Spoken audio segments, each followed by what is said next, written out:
Halo teman-teman, selamat berjumpa di perayaan 100 tahun Usmar Ismail. Kali ini diskusi yang diadakan oleh teman-teman Rumata Makassar. Kesempatan kali ini kita akan membahas soal Usmar Ismail dan aspek teknis film-filmnya. Seperti kita tahu, nggak akan ada sejarah film Indonesia tanpa Usmar Ismail, dan rasanya penting banget untuk bisa membahas aspek teknis film dari Usmar Ismail, yang kali ini akan diwakili oleh 4 orang yang mewakili departemen masing-masing. Sebenarnya ini ada Edwin, sutradara, Mas Slamet Raharjo di aktor, di Vera Lestafa ada di sinematografi, dan Alin Justria di editor. Apa kabar semuanya? Baik, sehat? Baik, sehat. Kita akan mulai pertanyaannya sebenarnya perkenalan kalian dulu terhadap karya Usmar Ismail dan sebenarnya seberapa banyak gitu konten Usmar Ismail yang kalian sudah pernah tonton gitu. Ini kan karena kondisi kita juga ya, yang kemudian nggak semua film Usmar Ismail bisa diakses, bahkan sampai generasi saya gitu ya. Kita mulai dari Mas Slamet, terus ke Edwin, nanti ke Vera, baru ke Alin ya. Dari Mas Slamet dulu, gimana? Oke, selamat pagi semua, selamat pagi. Selamat pagi. Bersama saya lulusan tapi tidak sampai selesai, karena sebelum saya lulus sekolahnya udah bubar. Namanya Akademi Teater Nasional Indonesia, ATNI, yang dibikin sama Usmar. Nah, jadi Usmar adalah salah satu dosen saya. Saya berterima kasih sekali sama waktu dan sejarah bahwa saya masih sempat bicara sama beliau, sedikit, cuman sekali saya diajarin beliau, ya kan. Nah, tapi selebihnya dia hanya memberi kesan pada saya ya, bahwa ketika orang tidak melihat film sebagai ilmu pengetahuan, Usmar dengan segala keterbatasannya mendirikan Akademi Teater Nasional Indonesia yang di dalamnya bukan teater di garis bawahi, bukan. Karena kalau dalam ATNI itu berbedanya dengan IKJ, ATNI itu sepenuhnya mengajarkan kesenian aja. Jadi saya ngerti seni lukis, seni semua, segala seni saya ngerti. Dan bahwa saya jadi orang film dan orang teater itu pilihan. Itu pilihan, ya. Nah, sehingga dengan demikian, kalau saya boleh bicara tentang Usmar, saya heran karena Usmar adalah salah satu anggota dari Teater Maya. Tetapi film-filmnya, dia berusaha, walaupun masih ada kesan-kesannya ya, berusaha bahwa semiotika film itu berbeda dengan semiotika teater. Dialog dalam film, sebagian besar sudah digambarkan. Sehingga dengan demikian, saya kagum betul. Kok dia bisa lepas dari keteaterannya itu, ya kan? Dan bisa masuk ke dalam pengertian karya sinematik yang namanya film, kan gitu. Jadi saya kaget banget di dalam di dalam film, kalau nggak salah Lewat Jam Malam itu Alkaf kan pulang, ya, terus mau ke rumah pacarnya gitu. Itu satu adegan tuh luar biasa menurut saya di Bandung di toko kue namanya Neti Herawati ya, itu datang ke tukang kue, yang termahal mana dek gitu, dia sambil nunjuk gitu, yang ini. Nah kalau itu aku minta 2 ons. Dia nggak usah ngomong panjang, yang saya akan berikan ini adalah jantung hatiku, pacarku, sesuatu yang termahal yang aku berikan. Nggak pakai dialog, bos, semuanya dengan gambar. Itu yang saya kaget, mengapa dia orang teater, tetapi kok tidak terlalu, ya pasti ada sih bau-baunya, ya, tidak terlalu teatral. Ketika dia mau mengatakan tentang di dalam film Long March, itu orang mau ditembak apa diapain, mata-mata itu Kapten Sudarto tuh cuma naliin tali sepatunya doang, artinya matiin kan gitu. Nah itu luar biasa, dan itu tahun sekian ya, yang ngajarin Usmar siapa gitu kan, pikir dalam hatiku ya. Tapi memang betul-betul terlihat bahwa Usmar membedakan antara karya sinematik di satu pihak karena ada sinematografi di dalamnya, ya kan? Dan karya teater yang dia bikin di ATNI. Ya pemainnya Teguh Karya lah segala macam itulah ya, Tati Maliati.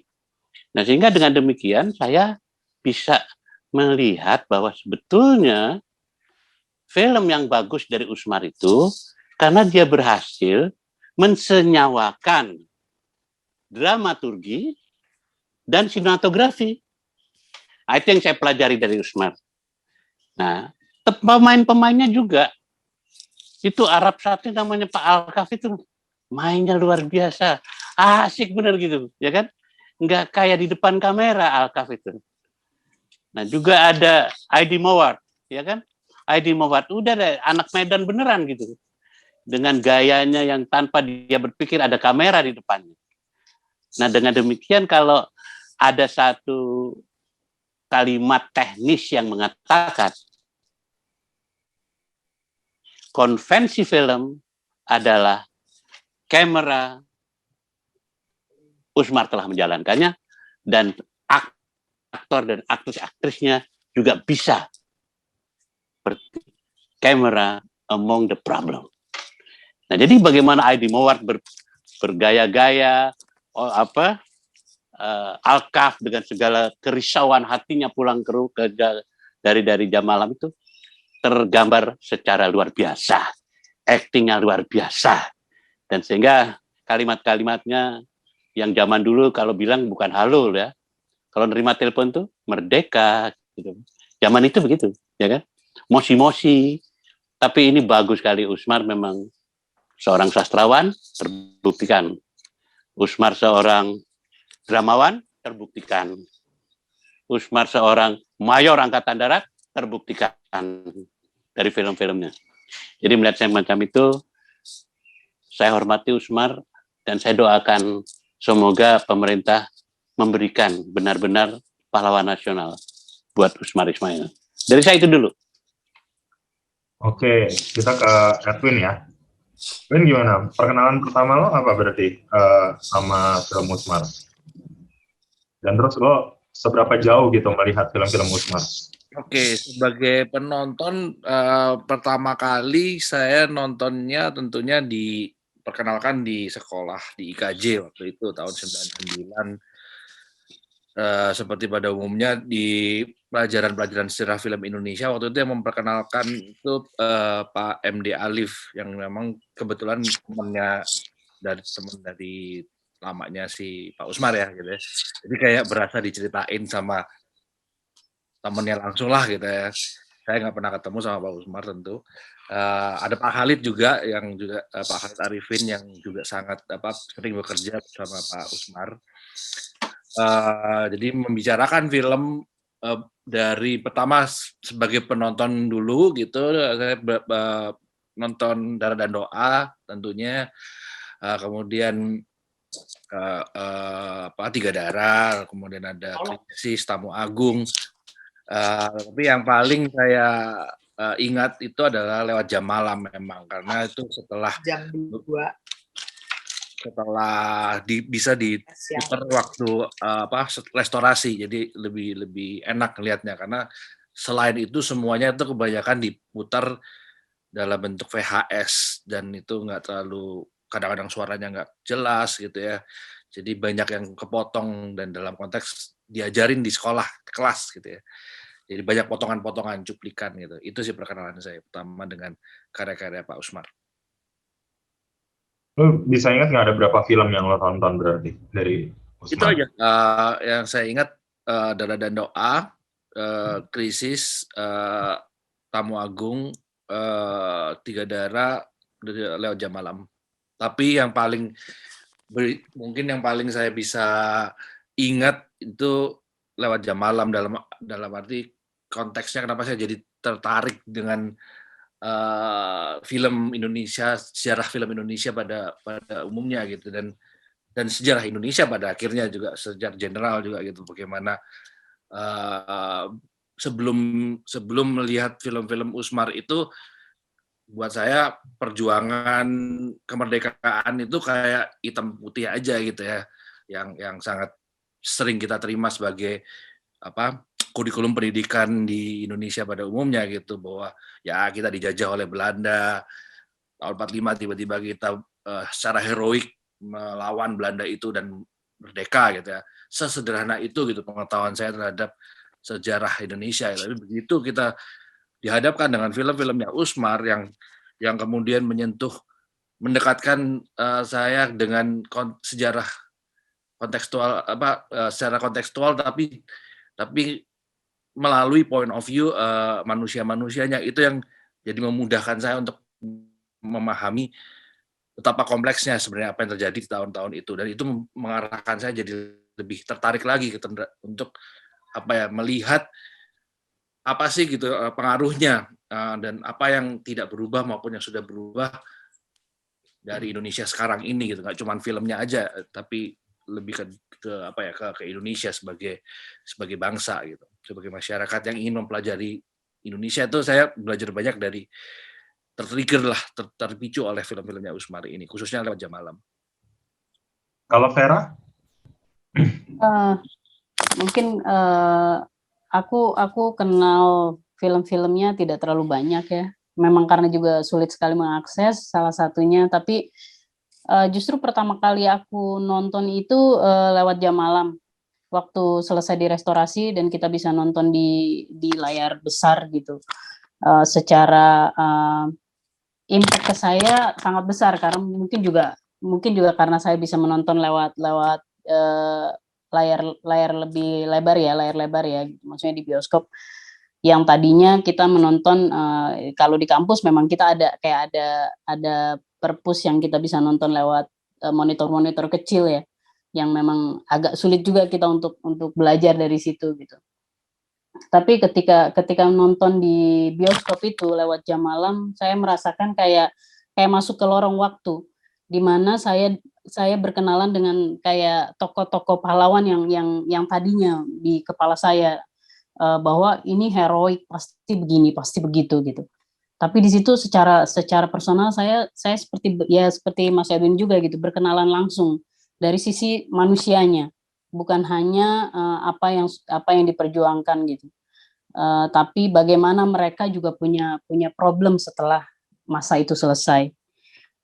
Itu sih yang akhirnya saya melihat bahwa iya ada kompleksitas yang besar gitu. Bukan hanya soal perjuangan, tapi dari personalnya sendiri setelah itu bagaimana mereka merasa tersisihkan. Itu cukup menyentuh ya gitu.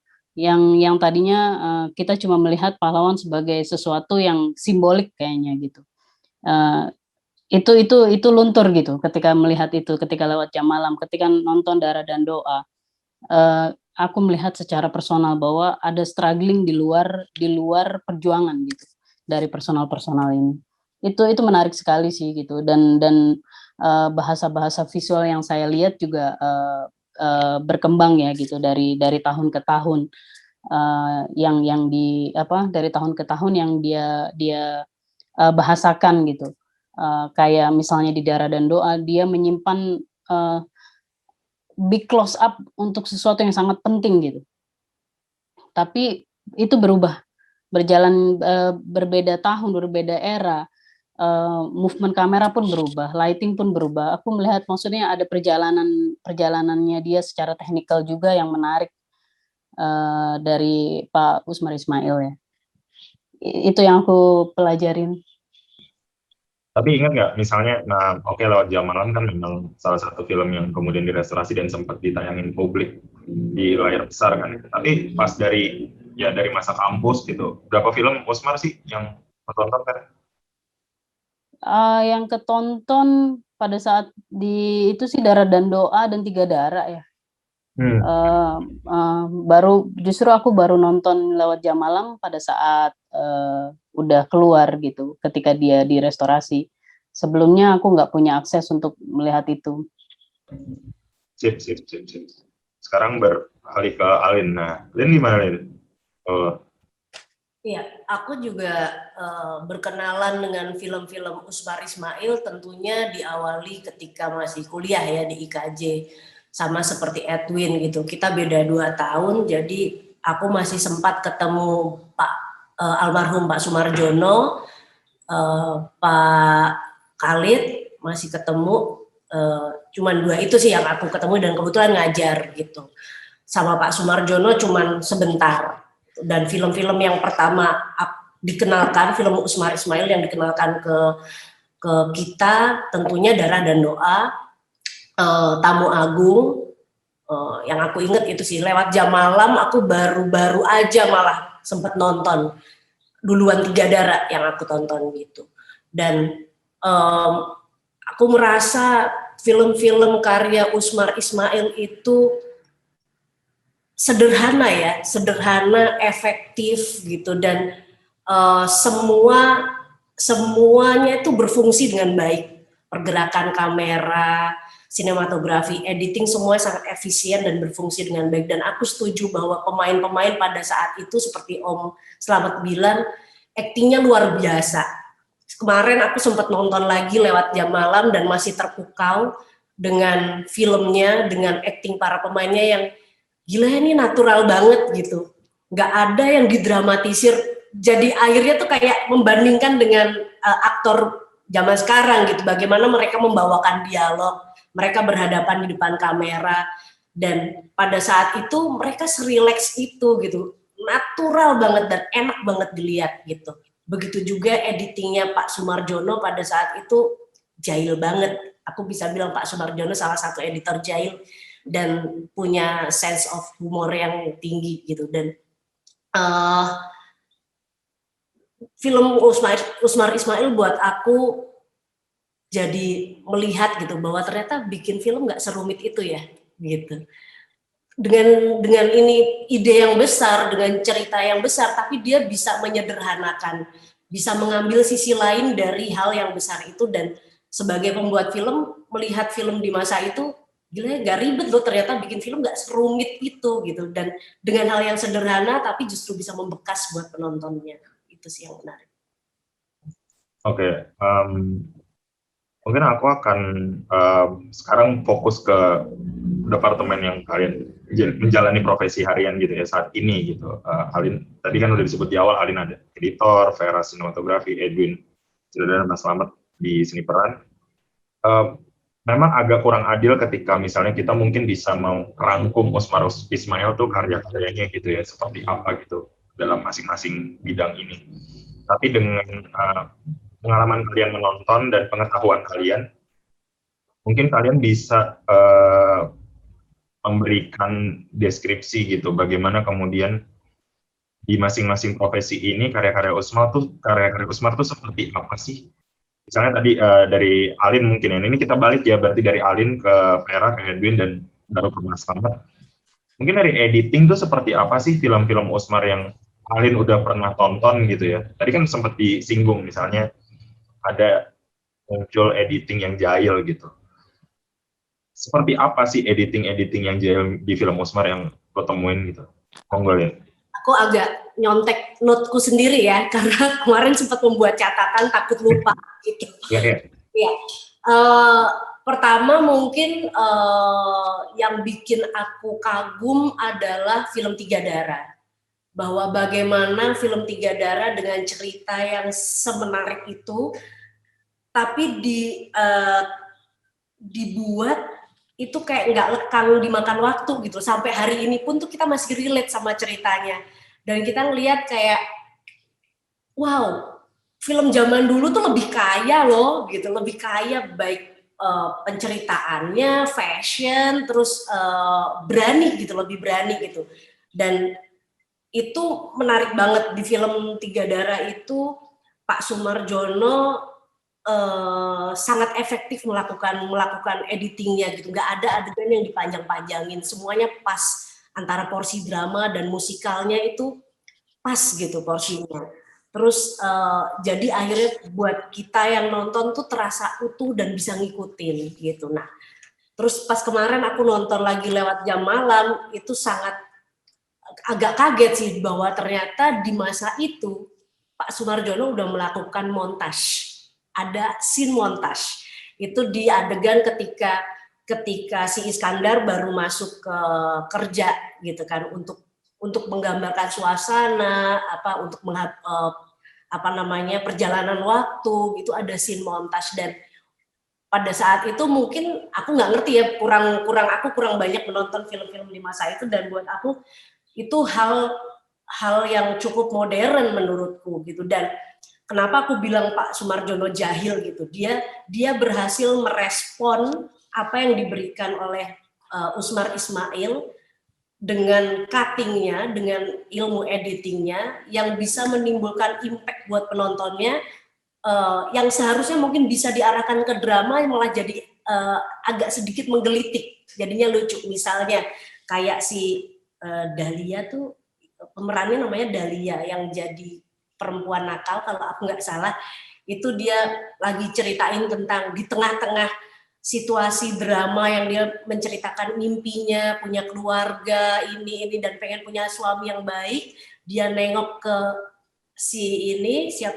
waktu dia selesai ngomong pengen punya suami yang baik, terus dia nengok ke si Iskandar, itu komedi dan itu jahil gitu. Maksudnya impact ke akunya jadi lucu, getir, tapi wow, itu udah bisa dilakuin gitu pada saat itu, dan menyenangkan gitu nonton film lewat jam malam terutama ya.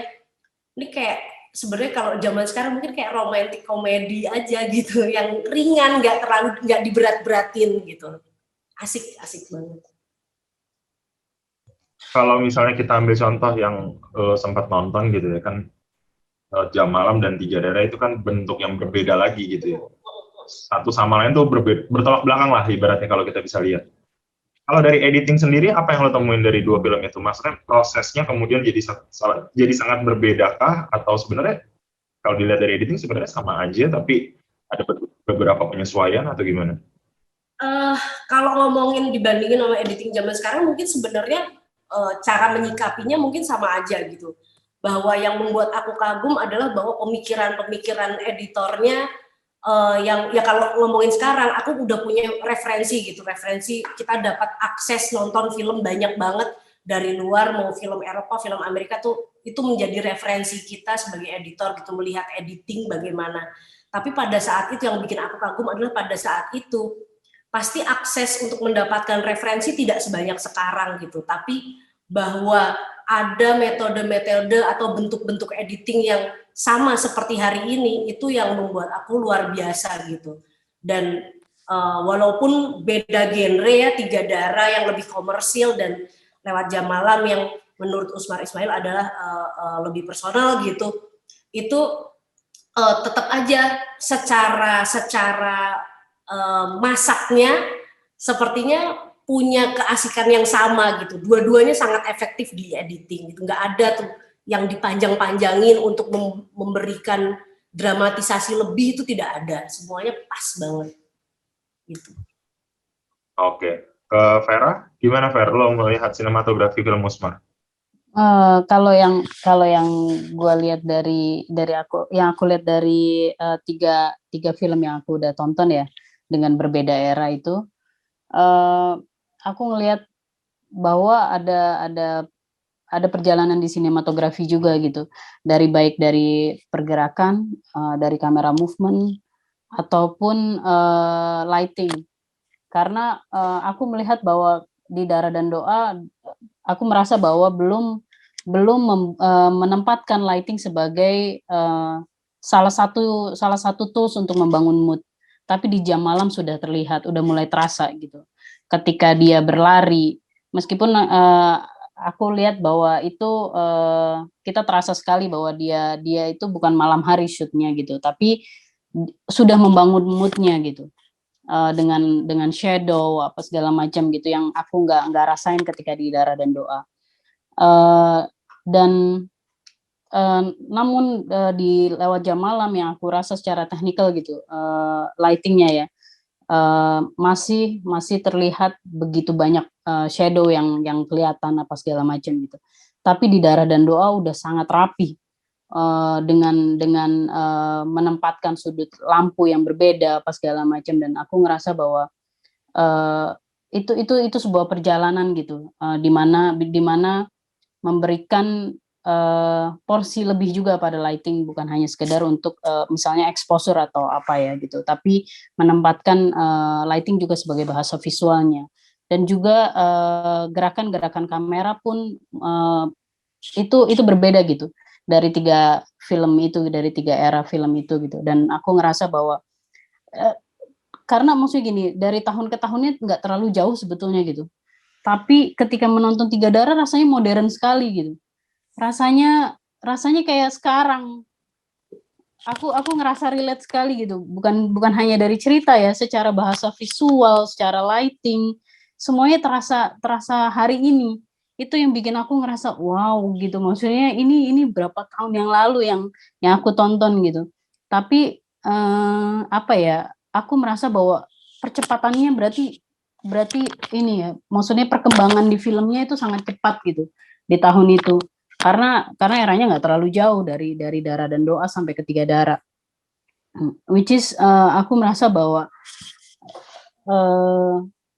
apa ya, kayaknya memang kita harus banyak belajar ke sejarah film gitu, bahwa dengan keterbatasannya mereka, dengan teknologi mereka, semuanya bisa membuat satu bungkusan film yang bisa sampai hari ini kita tonton dan kita nikmatin gitu. Itu yang bikin aku sangat kagum, bahwa dengan keterbatasan itu, dengan waktu yang sangat cepat, tiba-tiba bisa membuat sebuah film yang menurut Mbak Alin nggak lekang waktu, dan aku setuju gitu. Itu sih yang aku lihat, maksudnya baik secara teknikal, secara bahasa visual terus berkembang dan dengan sangat cepat ya. Apa yang paling menarik dan signifikan ketika kita ngobrolin soal movement, komposisi, dan pencahayaan sinematografi? Ini by the way, kalau nggak salah 3 film ini sinematografernya sama kan, Mas Tera kan? Iya. Apa yang paling gitu, paling mungkin bisa dibilang jadi apa ya, semacam tanda bahwa dia tuh emang benar-benar maju gitu ya di zamannya gitu.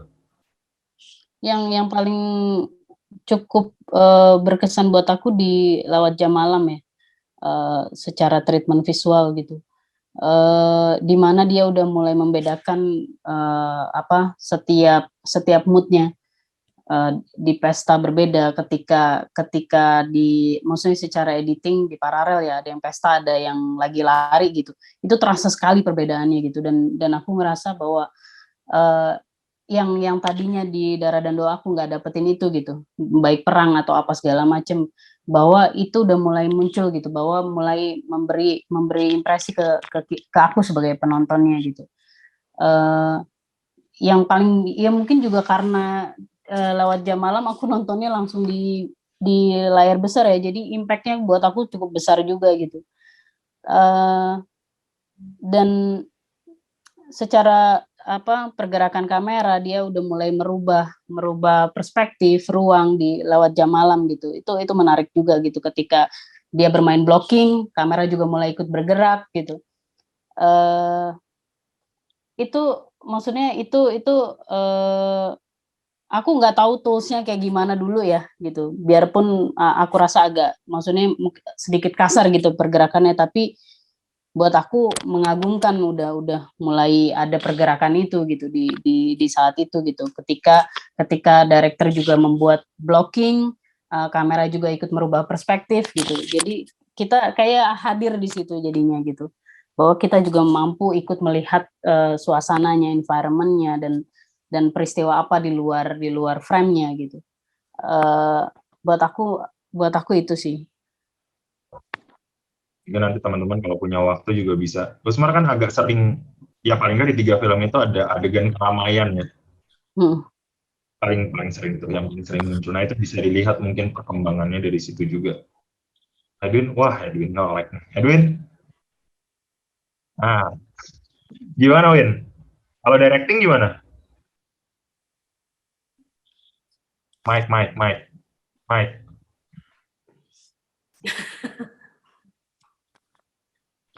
Oke. Directing. Kalau kita ngomongin directing, sebenarnya tadi Mas Slamet udah menyebut bahwa kelihatan sekali Usmar ini melihat film itu sebagai satu bahasa sinematik yang beda dengan teater, dengan peristiwa teater gitu. Kelihatan bahwa memang dia tumbuh dan mengalami perkembangan teater, sekaligus juga nonton film juga gitu, kayaknya masa-masa kecilnya, masa mudanya itu. Dan directing di sini adalah buat saya sih jadinya bukan lagi cuman ngomongin blocking atau sesuatu yang teknis ya, tapi upaya yang diciptakan oleh Pak Usmar ini adalah mencari bahasanya, bahasa yang saya bisa saya bisa ambil atau saya pelajari itu adalah sebenarnya tiap pembuat film itu sebenarnya punya alat yang sama gitu ya, kamera, editing, blocking, struktur ada, dan semuanya itu hal-hal teknis yang bisa dipelajari dan itu dipegang teguh sebagai disiplin gitu oleh Pak Usmar. Tapi dari itu semua tetap selalu ada proses pencarian di mana personal touch-nya itu ditaruh di alat-alat itu sehingga bisa memunculkan bahasa sinematiknya itu sendiri gitu. Saya membaca satu tulisannya dia yang di bukunya dia yang mengupas film itu di halaman 175 itu dia atau 176 ya. 176 dia menceritakan bagaimana pengalamannya dia waktu syuting film, istilahnya bukan syuting tau, opname waktu itu. Syuting film Cafedo. Ini satu film pertama yang dia buat sepulangnya dari sekolah di Amerika, UCLA. Jadi Usmar ini dapat beasiswa. Ini beasiswa ini juga menarik ya gitu. Ketika tahun 50-an itu konteksnya adalah pada berebut lah gitu blok barat dan blok timur gitu ya untuk mengundang nih influencer dari kayak Indonesia gitu untuk belajar entah di Rusia atau di Amerika. Dan banyak sebenarnya filmmaker awal-awal kita itu disponsorin gitu oleh Amerika untuk belajar film di sana. Salah satunya adalah Usmar di UCLA, sebuah sekolah film tua yang ya sangat Hollywood dah gitu ya, yang melahirkan Hollywood Golden Age itu dari sana lah gitu filmmakernya. Jadi dia belajar tuh di sebuah institusi yang sangat Hollywood ini gitu. Belajar teknis semuanya yang dia pelajarin. Dari pengalaman dia pulang itu ya dia mencoba menerapkan dalam arti usahanya adalah untuk efisiensi produksi. Dia terlihat sadar betul bahwa keperluan teknis itu dibutuhkan sebagai usaha dia untuk mempertanggungjawabkan produksi film yang mahal. Makanya perlu ada tuh struktur kerja, teknis-teknis yang harus dibukukan. Istilahnya dia punya kitab-kitab film di mana itu sebenarnya adalah shortlist, yang membuat shortlist artinya dia juga gitu. Itu sangat Hollywood lah ya gitu ya. Yang tujuannya adalah menjaga budget produksinya tidak meledak gitu. Tapi di syuting itu dia berusaha mengikuti aturan yang dia buat sendiri sebenarnya gitu untuk tidak melebihi syuting rasio 1:2,5, bukan 3 ya. Jadi 1:2,5 itu artinya kalau kita mau bikin film 100 menit, syutingnya itu materi yang kita buat itu nggak boleh lebih dari berarti 250 menit. Nah dia nggak bisa menerapkan itu, agak kelebihan jadinya pada akhirnya pas syutingnya dengan segala macam perencanaan yang sudah dia bikin, dia sangat sangat disiplin dan memang pengen banget sebenarnya untuk menerapkan sebuah metodologi syuting yang disiplin nih, tapi ternyata over juga gitu. Dengan segala macam kompensasi yang dia buat masih aja over gitu. Ternyata dia membicarakan sebuah semacam kondisi di mana yang sampai sekarang sebenarnya itu pasti terjadi juga gitu. Mau sesiap apapun yang kita bayangkan tentang produksi, ada aja nih kejadian di lokasi syuting yang ternyata lebih menarik daripada yang kita bayangkan gitu, daripada kita siapkan gitu. Jadi dia justru walaupun dia udah pengen disiplin dengan metode teknisnya yang rapih itu, dia masih ngasih ruang gitu untuk spontaneity gitu, sesuatu yang lebih liar gitu untuk dimasukkan ke dalam produksi filmnya itu. Jadi dia mengambil resiko juga di sini gitu untuk sebuah bahasa yang dia percaya harus dibuat ini gitu, sinema gitu. Itu sih yang buat saya istimewa gitu.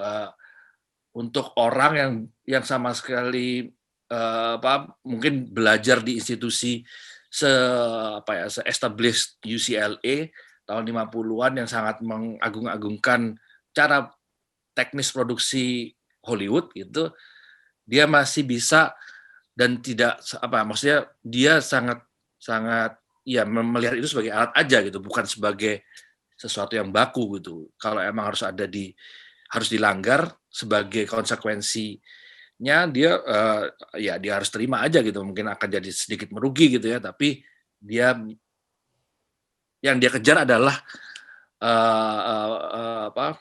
kesempurnaan cara tutur sinematiknya itu tuh yang buat saya luar biasa ya gitu. Saya rasa itu perlu ada terus lah gitu buat semua filmmaker sampai sekarang gitu. Mau kita berhadapan dengan struktur yang baku atau kondisi yang membuat kita harus disiplin gitu, tapi ya ruang-ruang personal itu atau ruang-ruang eksplorasi yang spontan ini tuh tetap harus disediakan gitu. Penasaran juga dengan ini kan dia masih menggunakan dengan medium yang sangat berbeda dengan sekarang gitu ya, bahkan sudah hampir jarang digunakan, celluloid twin. Ya. Terlebih dengan warna ini belum berwarna sama sekali gitu, hitam putih. Dia memulai ini dengan hitam putih. Kalau lo bisa melihat bagaimana dia menggunakan mediumnya, lo berasumsinya akan seperti apa sih pola kerjanya? Medium, maksudnya sebagai medium filmnya karena masih pakai analog gitu. Analog dan hitam putih. Saya rasa sih metodenya seperti yang tadi saya jelaskan itu ya, bahwa tetap pasti kurang lebih masih sama lah gitu dengan apa yang kita terapkan sekarang juga gitu, bahwa ya sudah harus ada pre-produksi yang jelas lah gitu ya. Ada persiapan hunting lokasi segala macam. Dia menuliskan dalam sebuah tulisannya dia di majalah Star News itu tugas sutradara ada 8. Ini kan saya bacain dulu kali ya, gitu ya. Boleh nggak saya bacain? Boleh. Ini sebentar saya cari dulu. Oke. Maka jika kita teliti pekerjaan seorang regisseur, gimana bacanya Mas Slamet? Regisseur itu regisseur. Mas Slamet mic-nya masih mati. Regisseur ya. Jadi regi oleh siapa? Regisseur siapa gitu. Maka jika ini tahun 53 ya majalahnya ya. Betul. Oke. Maka jika kita teliti pekerjaan seorang regisseur film, patokan-patokannya ialah menjelaskan manuskrip menjadi suatu rencana kerja yang lengkap dengan bangunan montasenya, memilih pemain-pemain, Itu yang kedua. 3, bersama-sama dengan ahli dekor beserta kameramen dan ahli pengambil suara merancang dekor yang diperlukan, mencari tempat-tempat yang baik untuk opname luar, locations, untuk syuting di luar studio. Bersama-sama dengan kameramen merancang sudut-sudut penglihatan kamera serta kemungkinan-kemungkinannya. Yang keempat, menyusun suatu rencana ambilan yang berarti memisahkan adegan-adegan yang berlaku pada satu tempat menjadi satu kesatuan dan menetapkan satu kalender kerja. Breakdown ini kan ya. Mengatur permainan. Blocking inilah. Mengamati hasil usaha laboratorium yang mengerjakan film yang baru diambil dan memeriksa cetakan pertama, work copy. Terakhir montase, editing. Itu yang itu sudah jadi satu, sudah jelas lah gitu bagaimana dia bekerja gitu, dan itu sebenarnya sama aja seperti yang kita sampai sekarang kita bekerjanya juga begitu, sutradara sebaiknya ya mengerjakan ini semua gitu. Oke. Kalau Mas Slamet melihat seni peran dalam film-filmnya Usmar seperti apa sih, Mas? Ini menarik, pertanyaan seni peran ini menarik sekali. Sebab aktor dan aktris itu harus benar-benar memahami konten, ya, konten dari cerita itu. Di dalam Darah dan Doa, konten yang paling mencolok adalah kegamangan jiwa. Kegamangan jiwa ketika negara yang baru merdeka ini belum lengkap segalanya. Nah, itu ada konteksnya dengan masalah perjalanan dari Jogja ke Bandung. Semuanya, tidak ada, kamu lihat, tidak ada pohon untuk berlindung. Lebih lanskap. Itu betul-betul luar biasa, jenius sekali. Membuat sebuah lanskap dengan gambaran bahwa ini negara baru yang tidak ada tempat untuk berlindung. Nah, sehingga musuh dengan mudah menembaki. Dan menurut saya ini bukan karena Usmar tidak mau menggunakan kameranya secara detail ya, seperti halnya di mana lewat jam malam, bukan. Tetapi ini sebuah konsep. Kamu bayangkan saya berada di sebuah lanskap yang diambil secara long shot. Actingnya beda kan? Dengan full shot atau medium sampai kepada close up misalnya. Jadi saya melihat itu Deryusar sebagai Kapten Sudarto, matanya tidak pernah melihat lawan mainnya dengan tegas.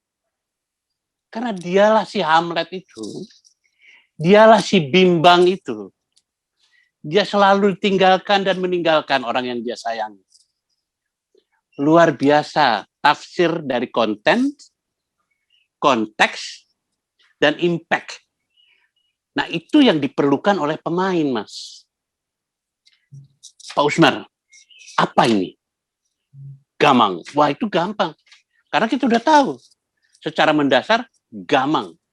Nah, kegamangan itulah yang membuat hampir seluruh permainan Sudarto seperti layaknya Hamlet. Si pembimbang itu. Lalu ada tokoh Adam.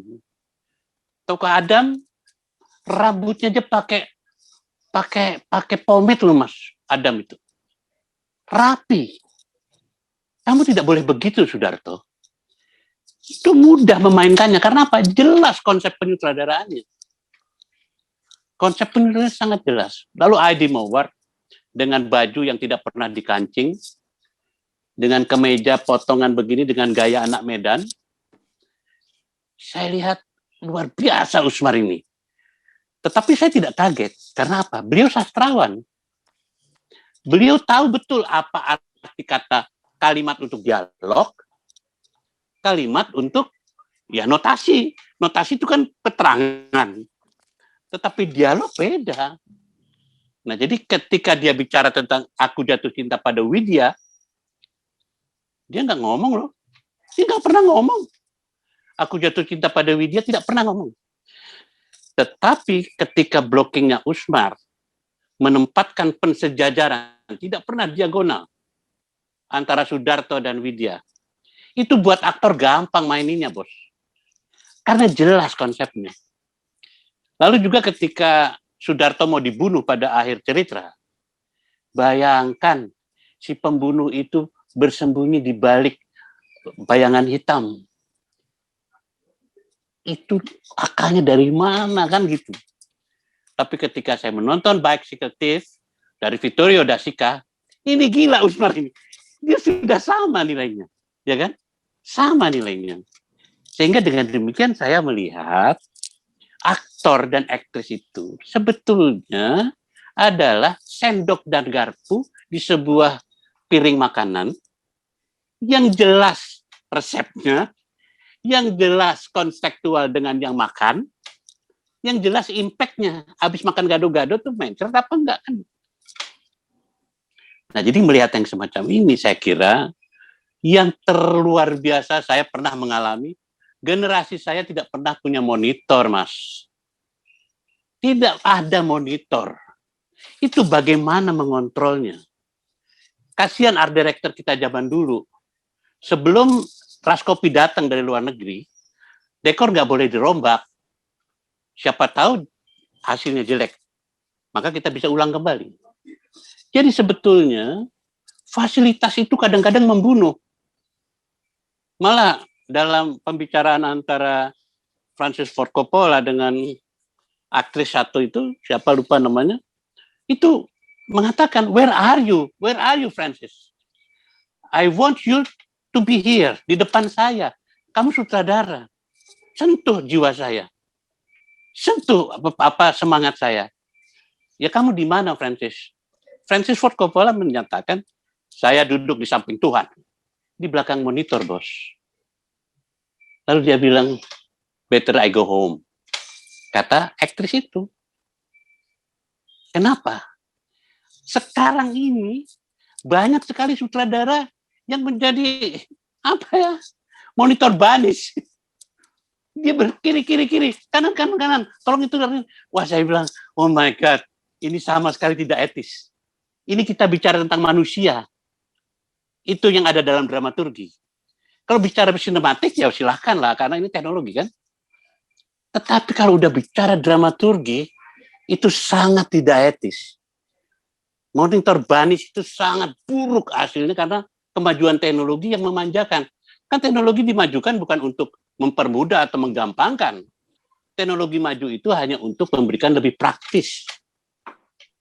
Lebih praktis. Jadi melihat yang semacam itu, 12 basic movement, waduh, dijalankan oleh sutradara pembuatnya tanpa teknologi canggih, Mas. Ada track in, track back, dissolve in, dissolve to, zoom in, zoom out.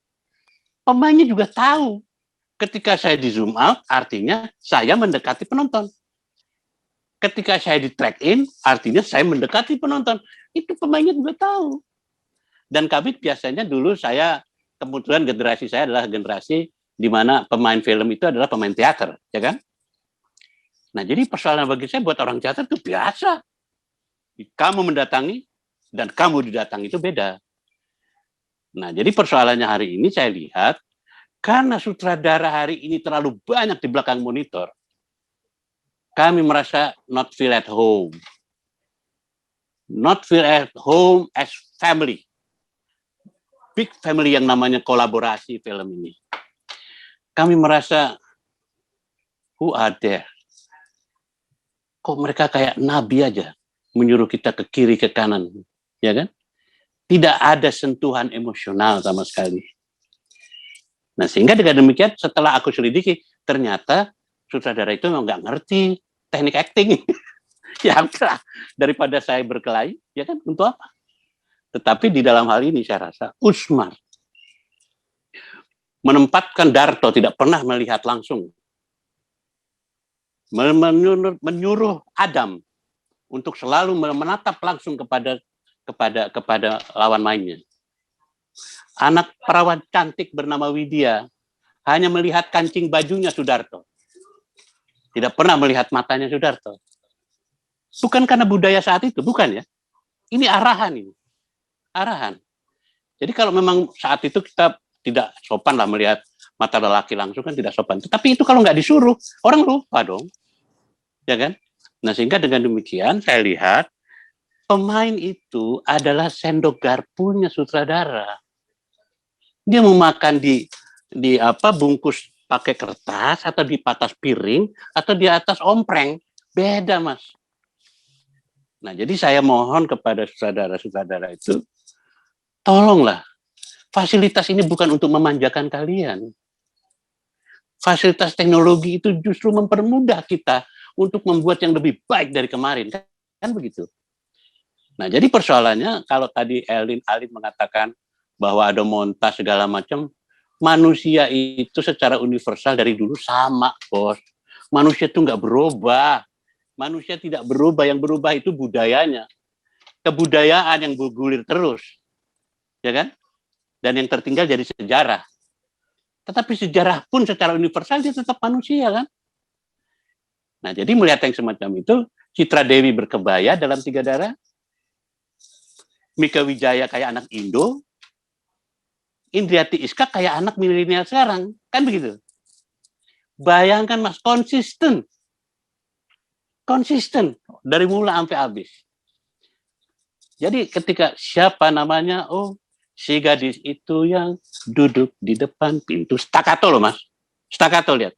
Siapa namanya, oh si gadis itu yang duduk di depan pintu, itu tafsir Mas. Itu dinyanyikan oleh Rendra Karno dengan kejelasan konsep. Nah jadi ketika secara kamera dari jauh, hatiku tergoda, gitu kan? Itu luar biasa menurut saya, breaking shot-nya itu luar biasa. Jadi antara sutradara dan pemain tidak mungkin dipisahkan seperti Francis Ford Coppola ya dengan aktrisnya itu. Nah, jadi dengan demikian saya lihat bahwa berhenti dengan mengatakan kita adalah buruh teknologi. Teknologi alat kita, bukan manusia alat teknologi. Nah, itu Usmar memberikan garis bawah itu. Kata siapa tadi? Kata Edwin. Itu 8 tulisan Usmar itulah materi ajarnya di ADMI. Saya hafal betul itu yang disampaikan oleh Edwin itu. Itu di kepala kita itu 8 biji itu. Ya kan? Nah, sehingga dengan demikian yang saya resume sebagai mahasiswa saat itu, ternyata 8 itu intinya konten, konteks, impact Mas.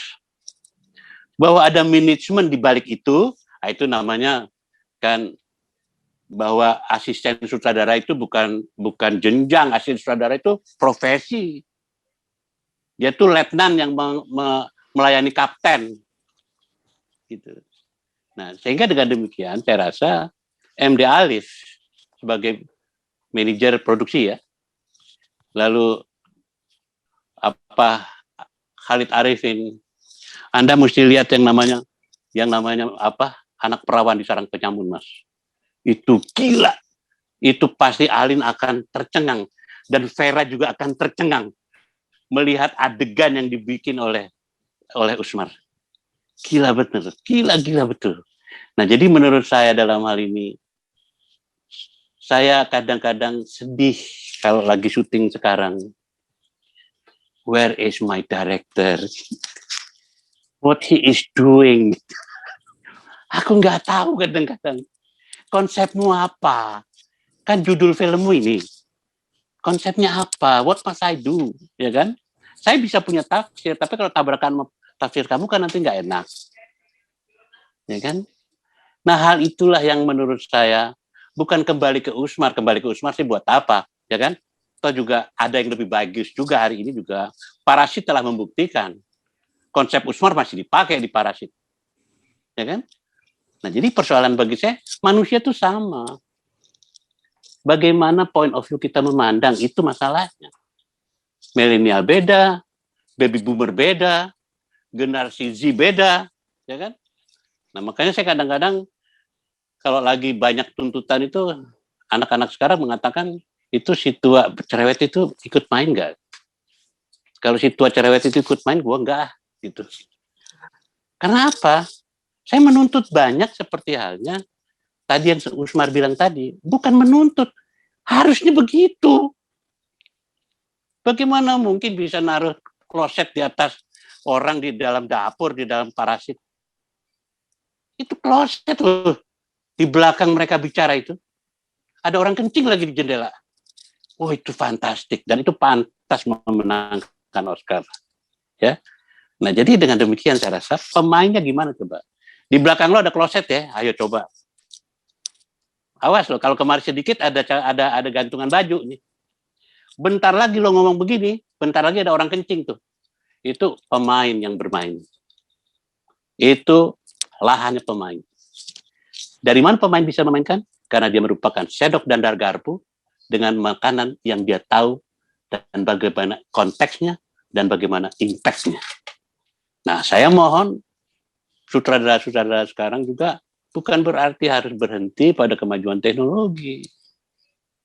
Justru teknologi hari ini, kalau kalian bikin film jelek itu keterlaluan itu aja, ya kan? Keterlaluan lah kalau bikin film jelek. Saya tuh nunggu 2 tahun, Mas. 6 bulan nunggu November, bayangin. 6 bulan mesti nyewa kampung. Nggak boleh diubah itu saya punya dekor, ya kan? Cutnya dinidam di itu. Nah, jadi persoalannya bagi saya, aduh enak benar sekarang ini. Malah belum apa-apa anak sudah lihat, oh, recek deh, ulang lagi deh. Enak banget.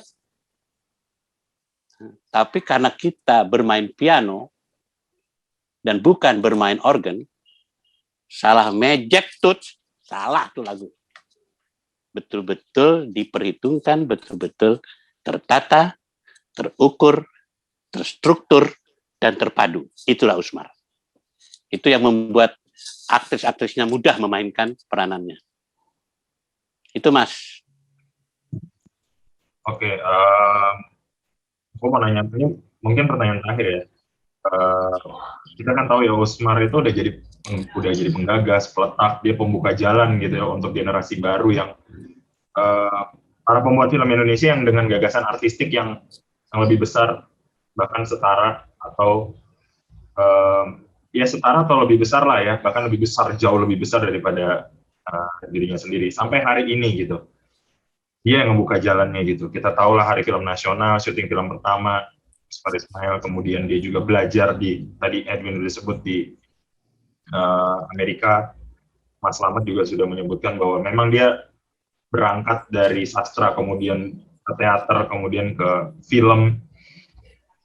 Tapi menurut kalian nih, dari masing-masing, balik lagi ya ke Mas Slamet, Edwin, Vera, dan Alin, apa sih dampak yang paling berpengaruh ini nggak cuma dalam proses pembuatan film, bahkan mungkin ekosistem filmnya gitu ya, yang menurut kalian Usmar ngasih legacy gitu sampai hari ini.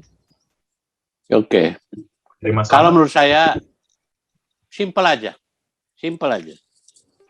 Sutradara atau pembuat film pada umumnya sebetulnya harus menjadi anak zaman. Maksudnya dia menguasai betul konflik kehidupan, konflik kemanusiaan, dan peristiwa kemanusiaan di saat itu. Usmar dengan Darah dan Doa benar-benar menjadi anak zaman. Dia tahu bagaimana orang bertingkah, orang tahu bagaimana menawarkan rokok, caranya untuk ditaruh di mana rokoknya. Lalu kalau rokok satu artinya apa, rokok dibungkus pakai koran artinya apa, dan yang paling penting di dalam film Jam Malam, bagaimana oportunis hidup bersama pejuang di satu masa. Dan disimpulkan bahwa pejuang itu pengkhianat dan pejuang itu dilahirkan bersama-sama di satu zaman. Itu jelas dalam lewat Jam Malam, ya kan? Nah, jadi dengan demikian saya cuma mau mengatakan anak sekarang ini generasi apa, di zaman apa. Jangan bikin sesuatu yang dia tidak kuasai, ya kan? Akhirnya artificial, gitu. Akhirnya artificial semuanya. Nah, jadi menurut saya, ya sudahlah. Jadilah anak zaman, bikinlah Darah dan Doa, karena dia seorang mayor, dia tahu perang itu gimana, ya kan? Bikinlah Lewat Jam Malam, karena begitulah nasib seorang pejuang di antara oportunis itu, ya kan? Lalu dia bikin Tiga Darah itu di satu generasi yang sama ada 3 layers yang berbeda. Bayangin, satu suasana, 3 layers diberikan oleh Usmar. Jadi bisa dibayangkan, Usmar menurut saya bukan hanya pembuat film, tapi dia adalah pemikir film. Dia adalah pembuat modul yang sampai hari ini, termasuk saya belum mampu membuat modul baru untuk pengganti modulnya Usmar. Ya kan? Jadi dalam hal ini saya rasa tidak berlebihan kalau saya meminta pada pemerintah, masyarakat tanpa film ibarat orang tuli, ibarat orang buta. Apalagi hari ini di zaman pandemi, tidak ada lagi yang bisa mengatakan bahwa audiovisual services to be our main menu. Ya kan? Menu utama hari ini dengan komunikasi jarak jauh adalah teknologi yang didasarkan pada azas sinematografi. Nah, jadi saya mohon ya orang seperti Edwin, gue udah ketuaan mungkin ya. Orang kayak Edwin tuh harus berupaya. Alin, Vera, coba bikin modul baru di masa komunikasi tidak langsung ini. Ya kan? Tidak menyerah begitu saja. Dan yang paling sengsara, orang cuma ngomongin bioskop ditutup. Ya bioskop ditutup, orang dia takut ketularan kok, sederhana aja kok, ya kan? Tetapi kualitas filmnya nggak diomongin, kan gitu. Dan saya mohon kualitas film yang diomongin, bahwa bioskop ditutup itu kan teknis otomatis lah. Kalau lo mau ketularan COVID, silakan kan gitu. Nah, jadi persoalan bagi saya sederhana aja. Mari kita sama-sama menjadi anak zaman. Satu. Kedua, film itu kolaboratif. Kolaboratif itu dalam kamus bahasa Indonesia artinya bekerja sama dengan musuh. Tetapi secara positif kita mengatakan bahwa sebetulnya kameramen, editor, sutradara, pemain ya bersaing satu sama lain untuk memberikan yang terbaik. Jadi saya kira semangatnya kompetitif, jangan bohong pada diri sendiri. Kalau nggak tahu masalahnya jangan bikin persoalan yang kayak gitu. Nah, jadilah anak zaman, jadilah cermin dari generasi kamu, di mana kamu hidup dan kapan kamu hidup. Sebab dimanapun masa orang itu hidup, pada dasarnya secara universal sama. Itu dari saya. Mudah-mudahan saya itu tidak apa ya namanya, saya bangga sekali dikategorikan sebagai pemain. Karena sebagai pemain itu ada satu oleh-oleh hidup yang saya dapatkan. Oleh-oleh hidup itu antara lain, tanpa orang lain, aku bukan apa-apa. Bayangkan pemain saya, lawan main saya lupa dialog, modar kita, nggak tahu kita mau ngapain, ya kan? Disitulah arti orang lain menjadi penting bagi pemain. Nah, jadi dengan demikian, mudah-mudahan ini bermanfaat. Salam buat teman-teman muda, tetap kreatif, jangan sampai kita hanya mengeluh aja, tapi kita nggak bikin apa-apa. Ya, terima kasih deh. Salam kreatif. Oke.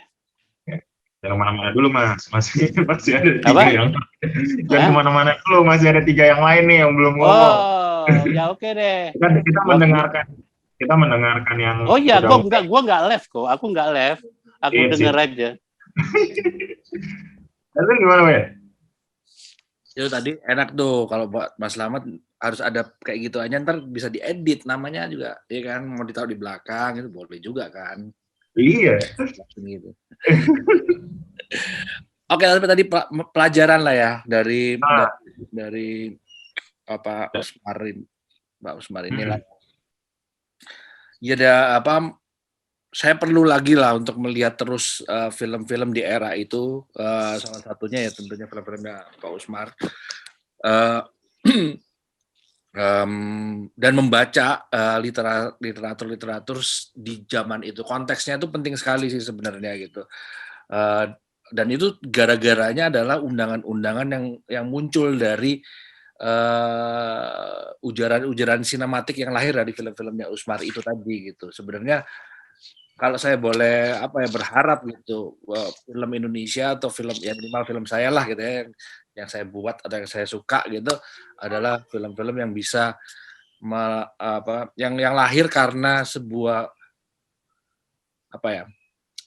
sebuah cita-cita gitu, sebuah ide gitu. Jadi mungkin itu bisa menjadi satu pijakan dulu gitu, bahwa membuat film itu adalah diupayakan untuk melahirkan sebuah pemikiran atau pengetahuan gitu, seperti yang tadi sudah disebutkan oleh Mas Slamet di awal gitu, bahwa film itu dianggapnya sebagai pengetahuan gitu. Tentunya tidak melupakan dengan segala macam yang sudah lahir dari peradaban budaya film itu sendiri, mulai dari teknologinya, teknik-teknik actingnya, star systemnya bahkan yang sangat menyenangkan gitu ya. Itu semua bisa dikelola, diramu, dicari balance-nya, dimain-mainkan untuk demi membuat kita terus bercita-cita gitu. Karena seperti di kondisi manusia bisa naik turun gitu, paling menyeramkan ketika kita tidak melihat ada harapan, dan film itu selalu buat saya mengundang untuk bisa melahirkan cita-cita setelah menonton filmnya, bahwa saya masih bisa nih menjalani hari ini dan kedepannya saya masih punya cita-cita gitu. Dan itu film banget lah itu hakikatnya dari film itu. Dan itu saya melihat dan belajar banyak dari film-filmnya Usmar gitu. Bagaimana dia bekerja dengan pemerannya gitu, dengan aktornya gitu, dengan mengikuti teknis juga tidak setengah-setengah juga gitu, tapi juga tidak kaku. Itu yang saya harap akan terus ada sih di generasi kita sekarang sampai ya seterusnya lah gitu. Semangat untuk menghadirkan cita-cita dan pengetahuan dalam usaha-usaha kita membuat film. Vera? Kalau untukku pelajaran yang bisa aku ambil selain technical ya gitu. Maksudnya selain technical bahwa film-film di era itu memberikan pengetahuan budaya. Seolah-olah saya dibawa ke lorong waktu nih, mengenal tentang aku lagi gitu, mengenal tentang bangsa ini lagi gitu. Yang menurutku itu sebuah legacy gitu, bahwa film adalah seperti catatan sejarah juga kan gitu, di mana kita belajar untuk melihat diri kita sendiri lah. Bagaimana sih perkembangan budaya bisa dari film juga gitu. Bahwa maksudnya kalau technical kita sama-sama pasti terus menggali ya gitu, tapi ada hal yang aku pelajarin bahwa di mana film-film yang aku tonton dari Pak Usmar ini gitu, bagaimana dia cukup detail memperlihatkan kebudayaan di saat itu, baik fashionnya, baik cara bicaranya, kan berbeda tuh, setiap generasi berbeda gitu. Yang aku rasain bahwa seperti yang sering kita dengar lah gitu, untuk kita mengenal diri kita itu harusnya kita menengok sejarah gitu. Buat aku sebagai filmmaker gitu, aku merasa ketika diajakin ini acara ini gitu, aku merasa bahwa oh iya ya, gue udah lama ya nggak nengok diri gue sendiri yang dulu nih gitu, sejarah filmmaker, sejarah film gitu. Ini kayak diingatkan gitu, bahwa masih banyak sekali yang bisa kita pelajarin, baik cara mereka, disiplinnya sebagai filmmaker, ataupun secara konteks di dalam ceritanya, dan juga kebudayaan yang dihadirkan gitu. Buatku itu sebuah legacy besar sih gitu, yang patut kita tengok lagi gitu untuk kita pelajari. Kalau Alin? Ya, buat aku sih film-film Usmar Ismail mengajarkan saya pribadi bahwa sebagai pembuat film kita harus buka mata kita lebar-lebar gitu. Buka mata lebar-lebar dan nggak usah melihat kadang terlalu jauh. Kadang bahwa cerita itu bisa hadir dari sekitar kita, dari hal-hal yang sebenarnya kita pahami betul, tapi karena kita kadang punya niat membuat film, akhirnya jadi kejauhan melihatnya. Dan di film Usmar Ismail dia filmnya sangat personal ya. Dia bercerita tentang hal yang betul-betul dia tahu, yang dia benar-benar alami, yang dekat dengan dia. Dan buat aku itu akan lebih menjadikan film menjadi lebih dekat dengan penontonnya, karena kita melihat dan merekam apa yang terjadi pada manusia yang kita juga paham sedang berkonflik atau punya masalah apa. Dan film Usmar Ismail mengajarkan juga bahwa hidup itu selalu berulang, kehidupan manusia itu selalu berulang, mau di masa itu, di masa sekarang, ternyata permasalahan cerita itu bisa terjadi, masih bisa kita nikmati gitu. Dan kalau kita bercerita dengan apa yang kita pahami, pasti itu akan lebih utuh dan lebih mengena buat penontonnya. Dan buat saya pribadi, film itu adalah tentang belajar hidup, tentang belajar kita melihat tentang kehidupan. Dan saya banyak sekali belajar hidup itu dari film gitu. Dan film-film Usmar saya sangat menghargai dan sangat menyukai point of view dia melihat suatu masalah dengan cara yang sederhana. Rasanya kita sepakat bahwa Usmar Ismail tuh nggak hanya mencatat lewat film, tapi juga tulisan tadi yang seperti dibicarakan Edwin itu kan long lasting. Terus kita juga sepakat bahwa sepertinya Usmar Ismail memang seorang visioner di perfilman kita gitu ya, di perfilman Indonesia, dengan mentalitas yang tangguh sekali karena dengan berbagai kondisi terkait filmnya gitu, dan bahkan dia berani untuk mulai dengan sesuatu yang lebih dekat dengan kita gitu, peristiwa di era itu, dengan menawarkan juga bentuk yang berbeda, estetika yang berbeda. Dan rasanya menonton film Usmar itu bisa dikatakan bisa menjadi dasar atau mungkin batasan tentang film Indonesia. Dan kita nggak cuma memahami filmnya, tapi juga bisa melihat identitas bangsa secara keseluruhan gitu kali ya. Tentunya kita berharap banget sebenarnya bisa nonton film Usmar Ismail semuanya dalam kondisi yang sangat prima gitu. Dan kita juga berharap semoga mungkin ini juga jadi belajar supaya aksi film kita juga akan jauh lebih baik gitu. Karena 10, 20, 100 tahun lagi mungkin film kita harusnya masih bisa ditonton gitu, dan kita tidak kesulitan untuk bisa belajar soal perfilman di Indonesia sampai ke sebenarnya siapa sih orang Indonesia ini. Gitu aja kali ya teman-teman ya. Terima kasih Alin, Vera, Edwin, dan Mas Slamet. Terima kasih. Si ada diskusi lainnya di perayaan 100 tahun Usmar Ismail. Itu aja dari kami. Terima kasih. Terima kasih semuanya. Terima kasih Oke semuanya. Alin, oke Vera. Terima kasih Om, Mas Edwin.